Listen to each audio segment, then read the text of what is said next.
Kama mlivyosikia, kesi imeahirishwa, na upande wa kuahirishwa kesi na mambo ya kitaalamu ya kesi atazungumza Dr. Nshara, mwanasheria mkuu wa chama.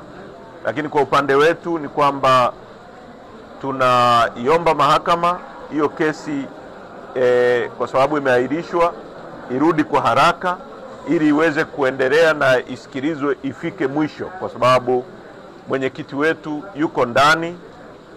Leo ni siku ya 225, zaidi ya miezi 7 kwa kesi ambayo bado tunaendelea kusisitiza kwamba ni ya uongo, ya kutunga, kesi za kuumiza watu kisiasa, kwa sababu tunaoshindana nao hawana uwezo wa kushindana kisiasa, hawana hoja.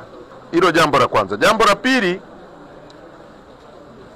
chama chetu kimetoa mawakili nchi nzima kwa watu wote ambao wamekamatwa, ambao wanaendelea na cases mahala pote kwenye kesi hizi za uongo, za kutunga, za uhaini. Kwa hiyo tunataka Watanzania waelewe kwamba chama chetu kitahakikisha wanapata uwakilishi kwa nchi nzima, na katika hili tunapenda kuwashukuru sana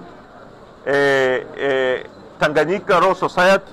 Wamefanya kazi ambayo kwa kweli inapaswa kufanywa na Law Society ya nchi nyingine yoyote. Kazi yao ni kutetea watu, na nataka nimshukuru kipekee rais wa chama cha mawakili wa Tanzania na mawakili wote wanaojitolea kuwapigania Watanzania nchi nzima. Legal and Human Rights Center wamefanya kazi kubwa, tuna appreciate, tunatambua.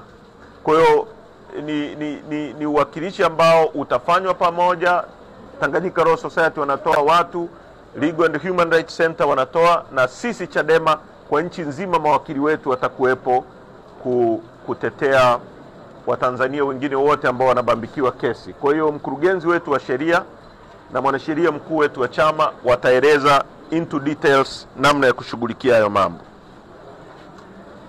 UN wamezungumza kuhusu uchunguzi wa mambo mabaya, atrocities yaliyotokea Tanzania. Shapa vile masaka waliuawa watu 164 kule Afrika Kusini. Hapo wameuawa watu wengi zaidi. UN wamezungumza na wametaka uchunguzi ufanyike. Tunatambua na tunalikaribisha hilo, na tunawaomba uchunguzi usifanywe na vyombo vya dola vya Tanzania ambavyo vinatuhumiwa kufanya matukio hayo. Tunataka uchunguzi independent wa kimataifa kama uliofanyika mwaka 2007 kule Kenya. Na nataka niseme hili, maisha ya mtu kwetu sisi watu wa Chadema ni kitu kikubwa kuliko jambo lolote katika dunia hii. Kwa hiyo hili jambo la watu wetu waliouawa, Watanzania waliouawa, hata nani ajidanganye, halitafichwa chini ya uvungu, haitakubalika. Hata mawe yatazungumza. Sisi historia yetu ni watu ambao tumepinga dhuluma dhidi ya binadamu. Serikali yetu ya wakati huo ya Mwalimu Nyerere iliwakaribisha wakina Mandela hapa na Umkhonto wa Sizwe kupinga makaburu waliokuwa wanaua watu weusi, wanateka watu, wanabagua watu. Tulikaribisha watu wa Angola, walireciprocate, kwa sababu serikali iliyokuwa inapingwa wakati ule ilikuwa serikali, lakini ilikuwa serikali ya minority ya makaburu. Watu wa Afrika Kusini na wengine wote majirani zetu ambao Tanganyika ilihusika, Watanzania waliwapa hifadhi hapa, wawahifadhi wa Tanzania na watoe sauti kwa kutumia vyombo vyao vya habari, kwa sababu tunajua hali ya vyombo vya habari vya Tanganyika vya Tanzania kwa sasa. Walireciprocate hicho, na tunawashukuru ambao wanafanya hivyo. Na mwisho kabisa,